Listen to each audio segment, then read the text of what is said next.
I'm Jim Lehrer, and this is Newsroom, a program of local news, analysis, and opinion. Our coverage of the desegregation of the Dallas schools continues tonight with a specific look at how Judge Taylor's desegregation plan affects the Oak Cliff section of Dallas. We have 4 guests in connection with this discussion. They are R.B. Carpenter, President of the Oak Cliff Chamber of Commerce, Councilman Jerry Gilmore, who represents Oak Cliff on the Dallas City Council, Eugene Smith, Vice President of the Dallas School Board and a resident of Oak Cliff, and School Board Member Tom Williams, who represents Oak Cliff on the school board. We're also going to take a quick look at hamburgers, among other things, tonight. Remember, feedback, our number is 263-8581. Desegregation in the Dallas schools. Well, we received more than 650 feedback calls last night during the 2 hours plus that we were on the air with our special newsroom edition, explaining Judge Taylor's order and then the discussion that followed. Many of the calls centered around questions and complaints and expressions of reaction from people who live in the Oak Cliff area, who feel, as do many blacks, that the burden of the busing aspects of Judge Taylor's plan at the junior high and high school level, the burden of it falls to them. In light of those calls last night and other developments today in the Oak Cliff area of the city, we decided to specifically examine the situation in Oak Cliff. As I said, the Oak Cliff white residents seem to feel, along with blacks generally, that they have caught the major part of the desegregation burden. Let's begin with Harlan Cohen, who will lay out exactly what the situation is in Oak Cliff in terms of Judge Taylor's order. Harlan. Jim, as you mentioned, a tremendous amount of last night's feedback focused on what's going to happen in the Oak Cliff area under the plan which Judge Taylor announced yesterday morning. And most of that feedback carried a tone of anger or frustration arising from a feeling that the plan has a much more disruptive effect in Oak Cliff than in any other part of Dallas. Well, what we did today was to take a close look at specifically how the plan affects the Oak Cliff area and then generally compare this with how the plan affects the rest of the city. As you can see in this map, the Oak Cliff area basically represents the southwest quadrant of the school district, and this quadrant has the highest percentage of blacks of any in the school district. Elementary zones in the area will remain the same as they were this past year, which is true all over the city. And the elementary schools in Oak Cliff will be placed in clusters for the purpose of TV integration and field trips, just as will happen to elementary schools throughout Dallas. So at the elementary level, Oak Cliff is no different than any other area in the city.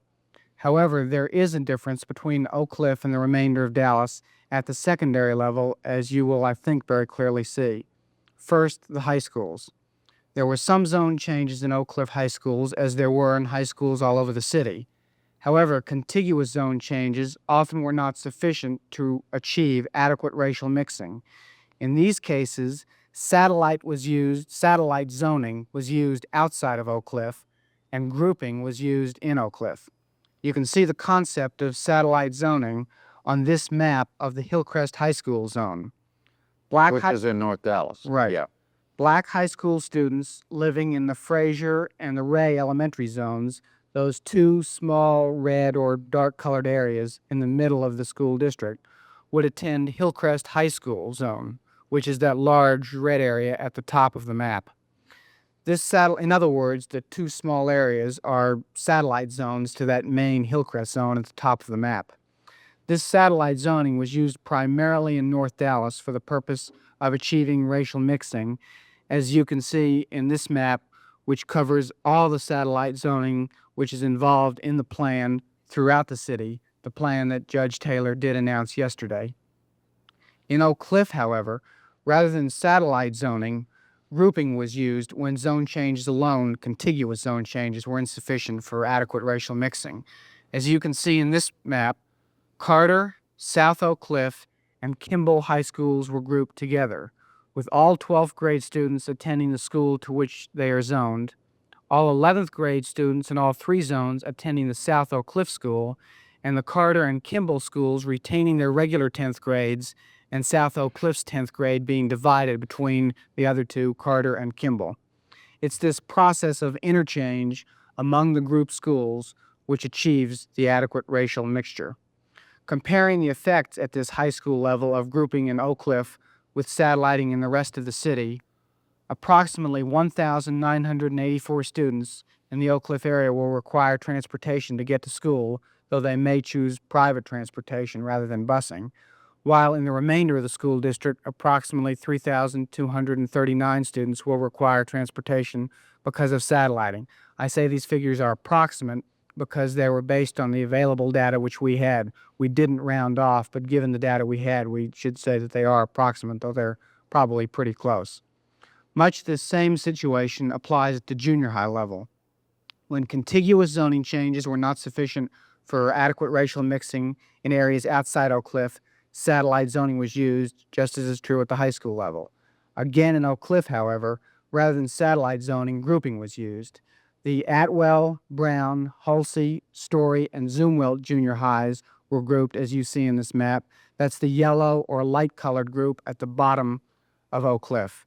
And the Story, Edison, and Sequoia junior highs were grouped. That's the red or dark-colored group at the top left-hand side of Oak Cliff, as you see in the map.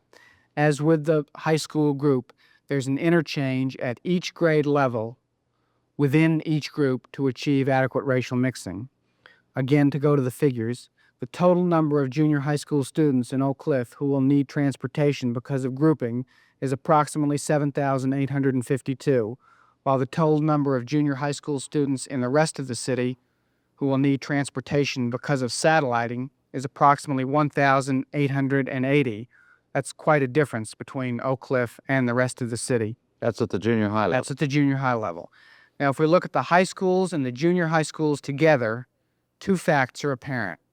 First, Oak Cliff is the only area where whites are moved in substantial numbers along with blacks because of grouping, as opposed to little movement of whites in the rest of the city because of satelliting.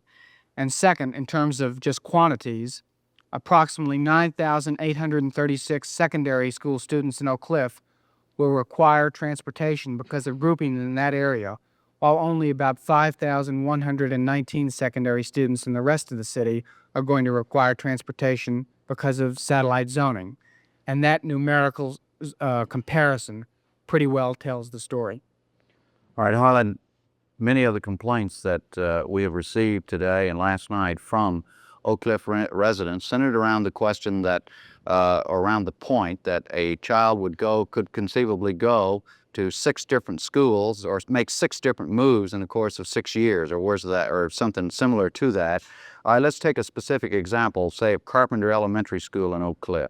Okay, if you look at the Carpenter Elementary School, the student goes there for all his 6 years. So that's Carpenter Elementary School at the 6th grade. Then at the 7th grade, the student goes to the Brown Junior High. In the 8th grade, he goes to Story Junior High. In the 9th grade, he'd go to the Atwell Junior High. Those 3 schools are part of the junior high group. He'd then move on to the high school group. And in the 10th grade, he'd go to Kimball High School. In the 11th grade, child would go to the South Oak Cliff High School. Then in the 12th grade, he'd go back to Kimball, but that's not a new school. He'd been there before in the 10th. But for those 6 years, from 6th grade through 11th grade, he would attend 6 different schools. All right, now in this particular case, Carpenter is now a predominantly white school. Right. But there are similar situations that involve the movement of blacks the same way if they now go attend a predominantly black school. Is that correct? That's if you look at the schools that were in the South Oak Cliff High School zone, I picked out Bushman School, where a student would go to the 6th grade in Bushman, 7th Halsey, 8th Zoomwalt, 9th Atwell, 10th Carter, and 11th and 12th South Oak Cliff. Again, that's 6 different schools in 6 different years. All right, now are there any comparable situations like this anywhere else in the city, in North Dallas or any? None at least that we could find in any part of the city except Oak Cliff, and even to be more specific, none except in the lower half of Oak Cliff where that high school group exists. Okay, thank you, Harlan. All right, now let's go now to our discussion. The Oak Cliff Chamber of Commerce held a special meeting at 3 o'clock this afternoon to discuss the desegregation plan and the specific terms of its community. And I'd like first to go to Mr. Carpenter, Mr. R.B. Carpenter, who is the president of the Chamber of Commerce. Mr. Carpenter, first of all, what was the mood of the meeting, or what generally is the general reaction in the Oak Cliff community to what has happened there, what has been ordered by Judge Taylor thus far? Well, when the impact of the Dallas News hit the public today in the communities, it was kind of quiet for a while, and then it kind of got into a hysteria, really, because some of the people really got up in arms, and they was willing to do anything practically to overcome this situation. And they began to ring at the Chamber of Commerce. They rang me at my office, and we hastily called a meeting at 3 o'clock and had some 30 leaders of Oak Cliff to get together to try to see what we could do to calm this situation. We asked our school board representative to attend, in which they did. We had a very fine meeting. We are writing some resolutions now that will be presented to the school board tomorrow. We have the thing that's really got us thinking is our economic condition that is causing an Oak Cliff. We had several realtors there that had as many as 12 requests to sell their homes, regardless of what it is, because they wasn't going to bust their children. We've had requests of people moving out of our local apartments in Oak Cliff into other apartments in other parts of town, North Dallas, DeSoto. We think it's going to be a terrific deal when it comes to economic conditions. We have some industrial properties that we've been working on for all these years. It's going to come to just an impasse. What kind of resolutions did you pass this afternoon? Well, we haven't written them as at this time, but our resolutions are to the school board and to the effect that we're asking them to work to kind of see this thing in New Orleans. Mr. Gilmore, as a member of the Dallas City Council and a resident of Oak Cliff, what do you have to say this evening to the people of Oak Cliff about this situation? Thank you, Jim. You recall I was on the program about a month ago when this first came up. At that time, I felt strongly that the impact of any judge's decision would affect the entire people of the city of Dallas. At that time, I had no idea that the major impact was going to be on the area where I lived. And so I have the same feelings more intensified now that I had a month ago. My own personal reaction is that I feel like the court has way overstepped its boundary in the particular area, for example, of the South Oak Cliff High School, in that there's probably no better example of a de facto segregated high school anywhere than South Oak Cliff. It was constructed, I suppose, in about 1952 or 53. It was an all-white high school. Through no changes in boundary lines or significant changes in boundary lines or anything else, the character of the neighborhood changed, and as a result became black, and therefore the school became black. And in my opinion, the judge went way beyond the proper limits of correcting what amounted to a de facto segregated school and imposed a great hardship on one section of the city. I have suggested that there are many courses that we can take, and if in specific answer to your question, what would I say to the people of Oak Cliff, is that we are doing something. We have had our meeting where we're going to ask the school board to perfect a cross appeal. We have discussed the possibility of employing counsel and filing an amicus curiae brief. We have discussed the possibility of the school board appealing to the Supreme Court, or some interested citizens in Oak Cliff appealing directly to the Supreme Court to get a stay order on the entire order of Judge Taylor until such time as the question of the unfairness or the inequity of the judgment as affects one portion of the city concerns. Now, you may or may not recall, about a month ago, my major concern was not that we were against desegregation. We're for it. We're for quality education. I was again at that time, and more concerned now, that unless we look at this question on a much broader basis than just Oak Cliff or the city of Dallas, but rather go to the metropolitan area and perhaps pursue the remedy of getting the federal courts to consider the metropolitan area as a geographic, economic, educational entity and order its desegregation on that basis, then I think you're going to have the white flight that Judge Taylor said he was trying to avoid. And the calls that I've gotten today and the calls that the other people that I've talked to today indicate a great deal of concern. No threats of violence, no threats of violating the court order, just simple resolve that unless something fair can be worked out citywide or metropolitan-wide, that the people feel that it'd be fairer to move out of the community. Now, I would hope that people would stay. I'm going to stay. Most of the people I've talked to are going to stay and work the problems out. We're trying to do this on a calm basis, and yet at the same time assure the people that something is being done and that leadership is coming to the front to perfect whatever appeal we can on representing the people of Oak Cliff. Okay, I want to come back to a couple of points you raised in just a minute. But first of all, I want to go to the two members of the school board who are with us, Mr. Smith, Vice President of the board, and Mr. Williams, a member of the board. Both these gentlemen have spoken already in terms of appealing to the school board to do something. Both of you gentlemen are not only members of the school board, you're also residents of Oak Cliff. What can you, as members of the school board, or what can the school board in concert do at this point? Beginning with you, Mr. Smith. Jim, I appreciate the opportunity to be here as a member resident in Oak Cliff. And the thing that concerns me is the inequity of this entire ruling over the entire city of Dallas in many ways at the secondary level, and especially in the Oak Cliff area. And I have been talking to members of the community and hope to be able to talk to the members of the school board in the area of filing a cross appeal. Now, what is a cross appeal? This would be the school board taking action to ask relief at the appellate area, as I understand it, to the program as outlined by the judge in especially the secondary level. Okay, the plaintiffs have already filed a notice of appeal. This would be an additional appeal on different grounds. Is that correct? And it would be filed by you're trying to get the school board to do this, correct? Right. Jim, it's not unusual in a school case that both sides would appeal. That has happened before, and there is precedent for that. Yeah. Okay, Mr. Williams? First of all, Jim, I'd like to say that I very much favor desegregation and quality education for all children, regardless of race. I don't feel that this plan in the south half of Oak Cliff is educationally sound. In the secondary education section of it, I feel it's unfair for students to have to go to 5 schools during their junior high school and senior high school periods.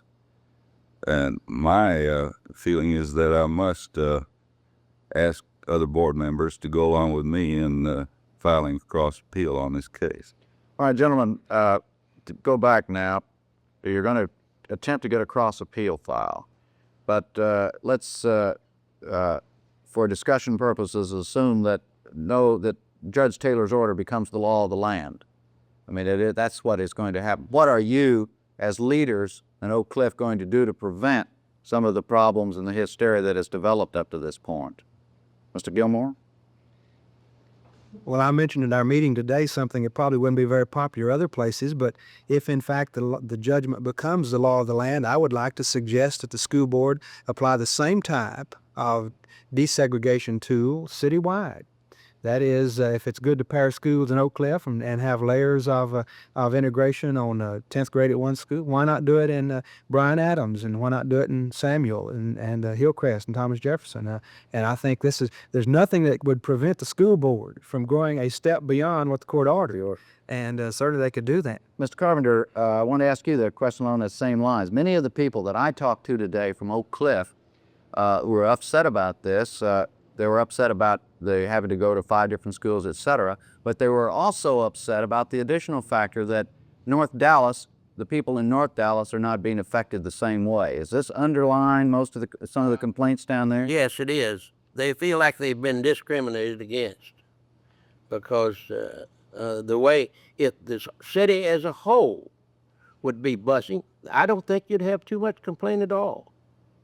But just to pick out one area in this city of Dallas of ours and discriminate against that one area, I just don't think it's fair, and the people of Oak Cliff don't think it's fair.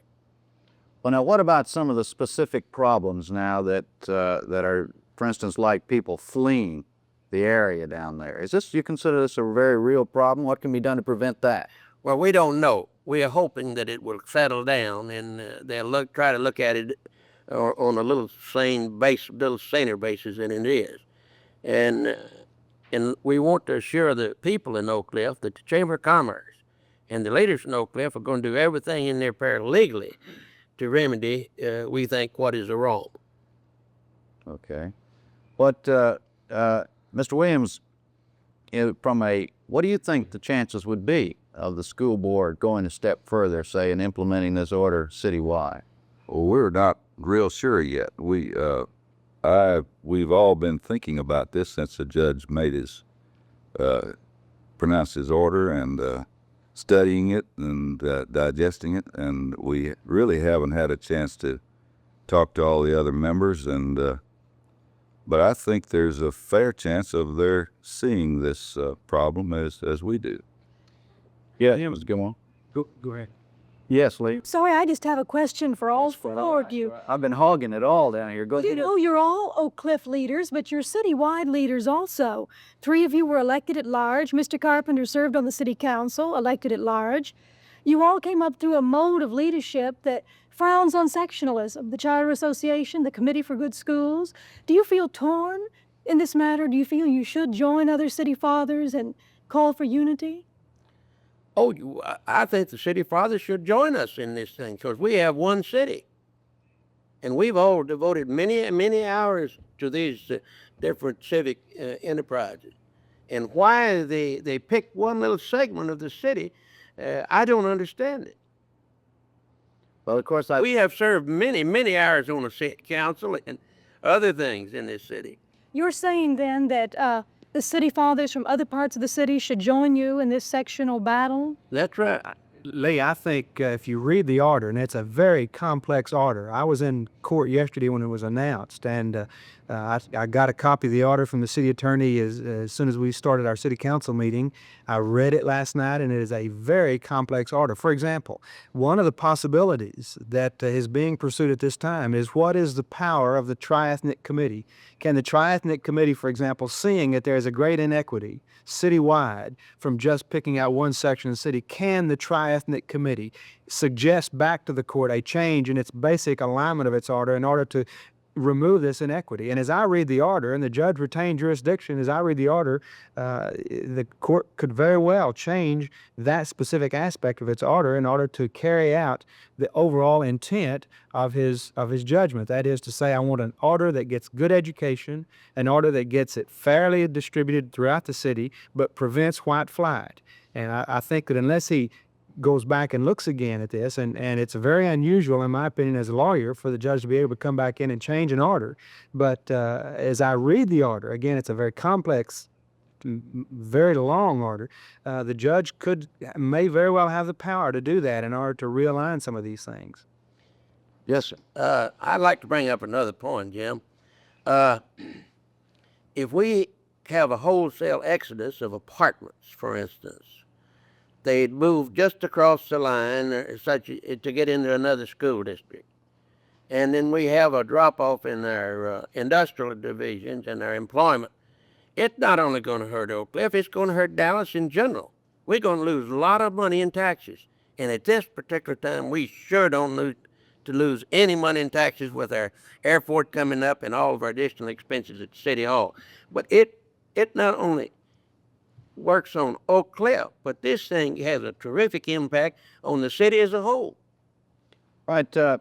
Smith, let me ask you a question on the point that Mr. Gilmore raised, which was that maybe school integration or desegregation should be attacked from a county-wide or regional-wide basis. Do you agree with that? This particular idea came up during the trial, I think, on the stand by Pete Williams, and the fact that he brought up the fact that in order to prevent white flight, possibly in a metropolitan area such as Dallas, that it might be necessary to include the entire county. And I have no opinion particularly at this time on this. As I say, our attentions have been devoted in trying to look at what the ramifications of this order are, and on September 7th, when schools open, to be able to try to provide a quality education to the students of Dallas. And there have been some monumental problems given to the board and to the administrative personnel in our school system in being able to provide good education, especially in the Oak Cliff sector. Well, yes, go ahead, Greg. I was just wondering, most of you have mentioned the white flight phenomenon, and I was wondering to you, Councilman Gilmore. I was wondering, Dr. Benker, who was on the program last night, said that he didn't believe that whites could afford economically to just pack up, say, up to 20 and 25 your investments in a home. Is that true? Is that just a theory or what? Is that true? Can they afford that? Unfortunately, I think that's a theory of a college professor, and I have many good friends that are college professors. I have talked to many people today. One was made reference to today. He has a farm in another county.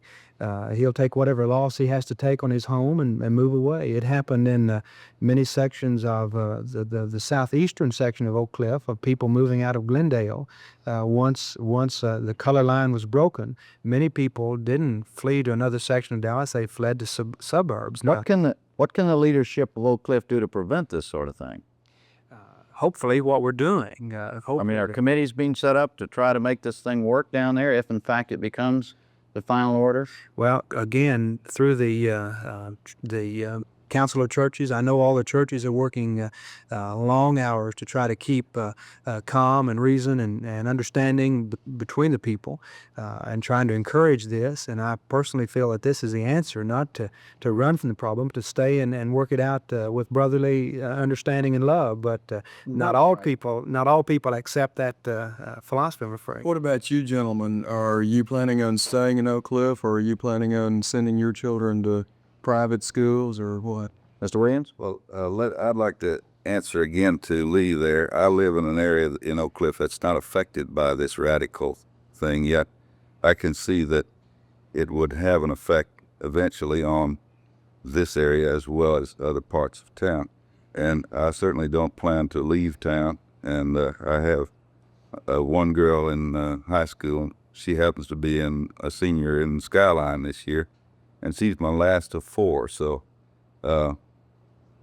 I can't take a very strong stand there. What about the rest of you gentlemen? You have children that are affected by this. 3 children. I have a boy that'll be in the 6th grade this year and a girl that'll be in the 5th grade. And I'm sitting there being confronted with the possibility that my children might be in 5 schools in 6 years with 6 changes. And at this time, I have no plans to move. I think that there are many avenues of due process that are left to us. And I plan to stay where I am and see this thing through. Let's get more, Mr. Carpenter. Well, I'm staying where I am.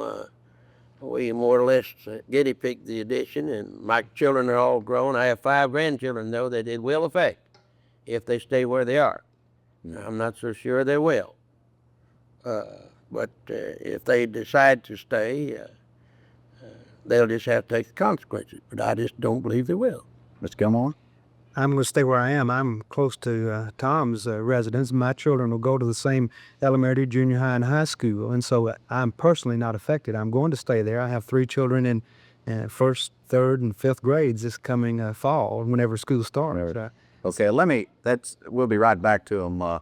Lee, let me summarize here quickly, as if I understand y'all's position, is that the first thing you're going to try to do is to get the school board to file across a field. The second thing, if that does not work, is to get the school board to expand the court order to affect the city as a whole. And it's probably not fair to say of these other 3 people. That's my idea. Okay. And I'm going to hang that around their necks. Okay, and then if that doesn't work, then you are going to try to work to make Judge Taylor's plan work in Oak Cliff as it's written today. Is that a summary of y'all's? I'd like to add to that the possibility of approaching the tri-ethnic committee with another. The tri-ethnic committee is another possibility, yes. Okay? And there is a possibility, I believe, that we might try to get some legal counsel and carry it to higher court. Okay. All right. Gentlemen, I'll be right back to you in a few minutes on feedback. We're going to go back to the desegregation case generally in just a minute, but now we're going to take a short look at a film about American tradition, about an American tradition. It was taken at a Burger King at Lemon and Douglas by Ken Harrison and Rob Tranchin. You might characterize it as a tribute of sorts.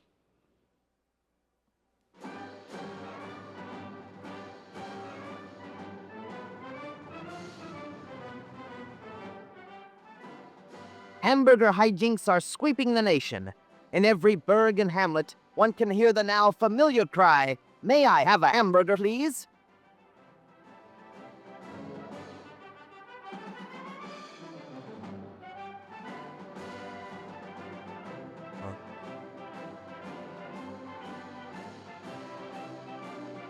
Bringing a spirit of can-do to the task at hand, the wheels of hamburger know-how are set into motion.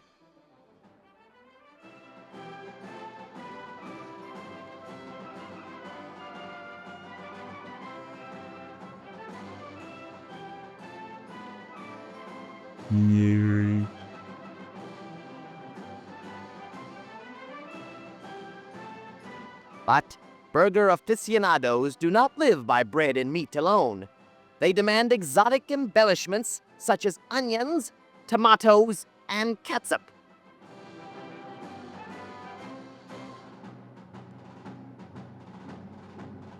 Each day across the land, millions of these culinary cuties are constructed to quell the craving for jolly old Mr. Hamburger. And so, after a heartfelt thank you, there's nothing left to do but savor this excellent repast. Hats off to the hamburger.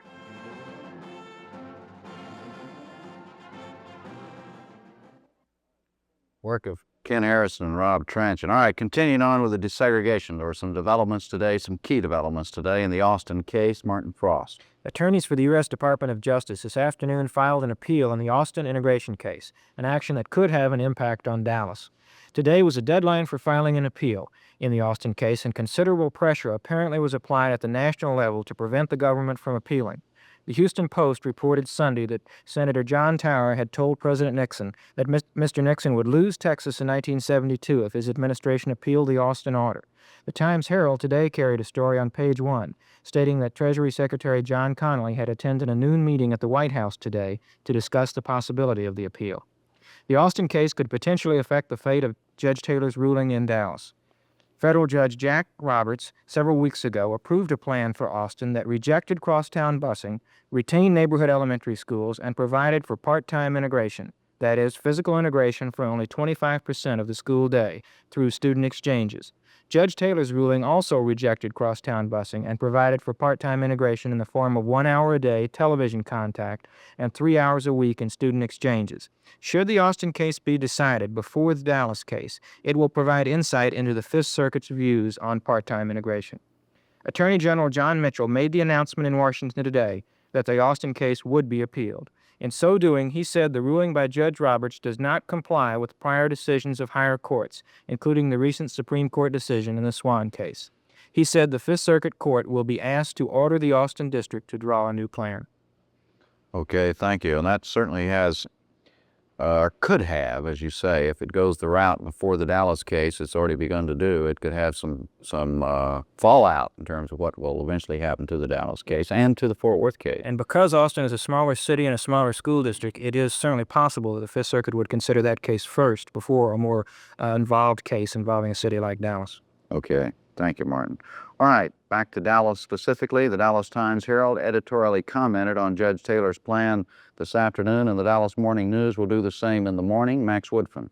Jim, as you say, both newspapers have now taken editorial stands on the desegregation plan, both of them, for the most part, urging cooperation to make the plan work, however, the Morning News being a little bit more hesitant.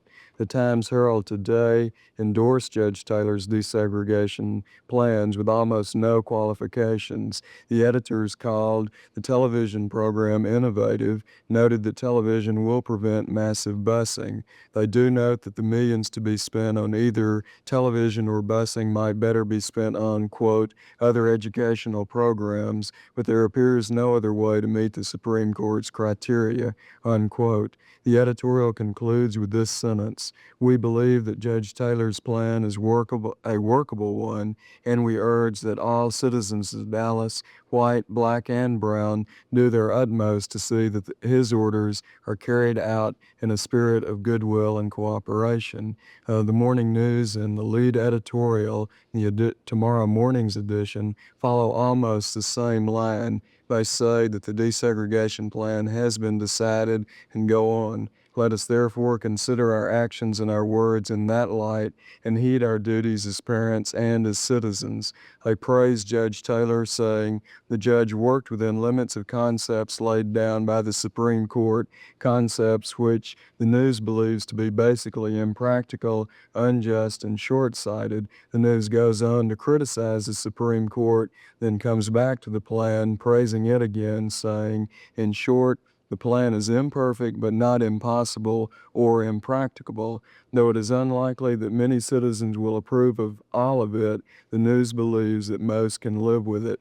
They conclude with, "The decision has been made, the plan has been set as policy. Let us all turn our attention and our efforts to the challenge of making it work." Okay, thank you, Max. Our thanks to the Dallas Morning News for making a copy of that editorial available to us prior to its publication. Of course, it'll be in the morning paper.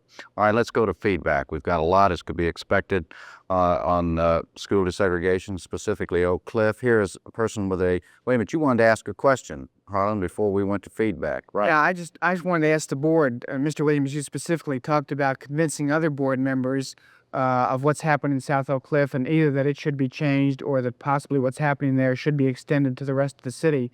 Yet at the same time, the school administration has already said that it's going ahead full steam with plans for implementing Judge Taylor's order. As a matter of fact, there's a board meeting at 3 o'clock tomorrow to hear recommendations from Dr. Estes and presumably to get board approval where that approval is necessary to make implement any plans necessary for implementing the court's decision. Are you going to go ahead full steam or at the same time trying to convince board members to change? We have voted to implement the orders of the court. I specifically asked the other day if this eliminated the possibility of our appealing it. It doesn't. Whether I would hate to think that this kind of treatment would have to spread all over the city. I don't suggest such a thing, and I'm not sure to answer all your questions. Okay, well, that's, here's somebody, caller has a recommendation, which is let the school board disregard all boundary lines and permit students to go to any school they want to. Either one of you school board members want to comment on that recommendation? That's freedom of choice, what's commonly called freedom of right, and I believe that's been held by the courts to be unconstitutional in this particular area. Okay. Somebody says it takes 2 hands to handle a Whopper hamburger. Okay. What precisely did Judge Taylor base his decision in coming up with a plan he used for Oak Cliff? Well, there's the only thing we could only speculate there, the housing patterns or the residential patterns. If you look at the housing patterns, in order to move those blacks living there up to North Dallas, either you'd have to have long finger-like zones, which is what TEDTAC recommended, but which would require a large amount of busing, or you'd have to use non-contiguous zoning, both of which required an amount of transportation that Judge Taylor specifically said he didn't want to use. The way it's arranged right now, there's still transportation necessary, but it's contiguous zoning, so the transportation is at least less in terms of total amount of time than it might otherwise have to be. That's the best we can come up with as an explanation for why he did what he did. Evidently, he was trying to minimize the total amount of busing. And maximize the amount of contiguous zoning or grouping. Okay. What is the legal definition of a racially integrated school district? Martin? That's something which the appellate courts are still addressing themselves to, and every time you have a case go up, the court says yes or no. It doesn't say what the definition is. It only says either you are or you aren't. We can truthfully say that has been a national argument since 1954 to the present. Okay. The school board has exchanged racial discrimination for economic discrimination, is that comment. It looks like the senior citizens will have to pack up and leave Dallas as they will not be able to afford the taxes, apparently referring to the costs of this plan. Wouldn't it be more logical to compare the total miles traveled instead of the number of students bused? Well, yeah, that's one way of comparing it. I agree with that. That's one way of comparing it. What this shows, though, is that within a relatively small area of the city, more transportation is taking place than in all the rest of the city total. Mr. Carpenter, are any members of the Oak Cliff Chamber of Commerce black, and if so, how many? I don't recall just how many. We have several blacks, members of the Oak Cliff Chamber. Okay. Pettis Norman's on the board. Yeah. All right. He's in San Diego. Huh? He was in Dallas yesterday. He was in Port City Council. So Okay. Oh, no, we're not against integration or anything of that nature. We're just against busing, as it is called for, and where it's discriminated against a small portion and set it out.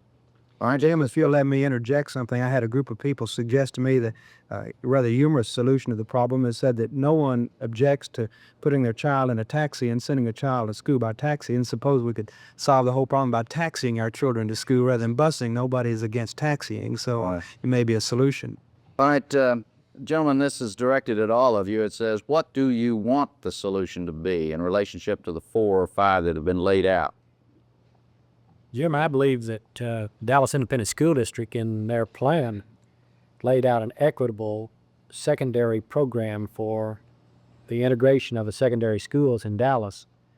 And I think that this particular plan was as fair to all segments of the community as could be, with contiguous zoning and a minimum of satelliting in order to bring about this area. But I think in taking the current situations, what would you consider, of all the 4 or 5 solutions that have been outlined here, which would you prefer?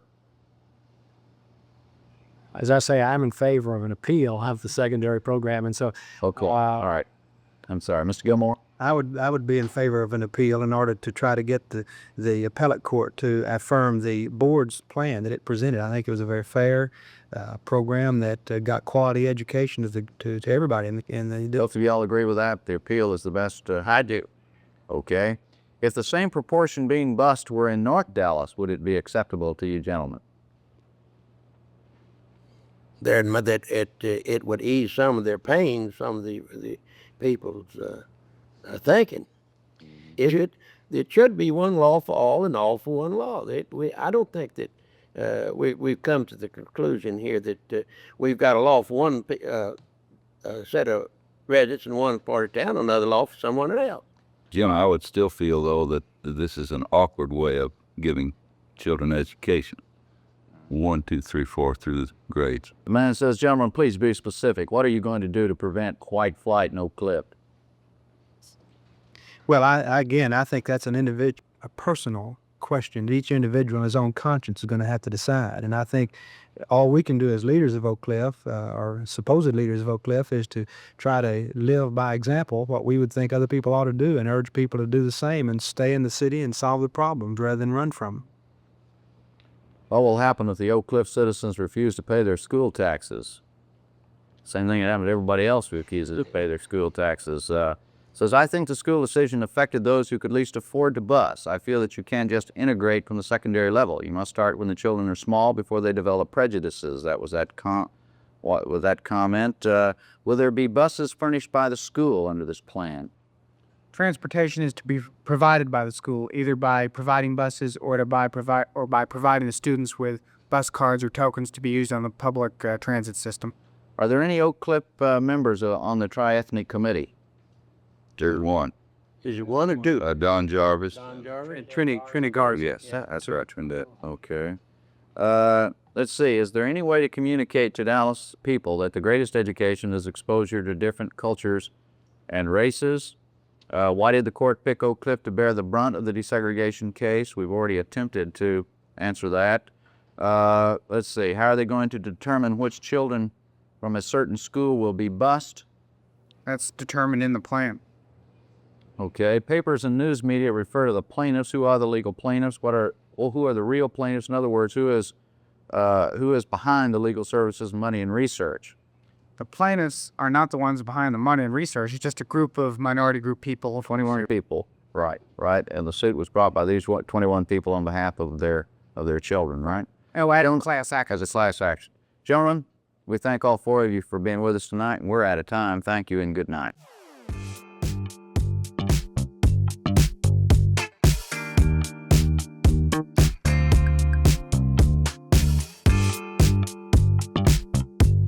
This program has been made possible by special grants from the Wiley Foundation and the Ford Foundation, and by the citizen members of Channel 13.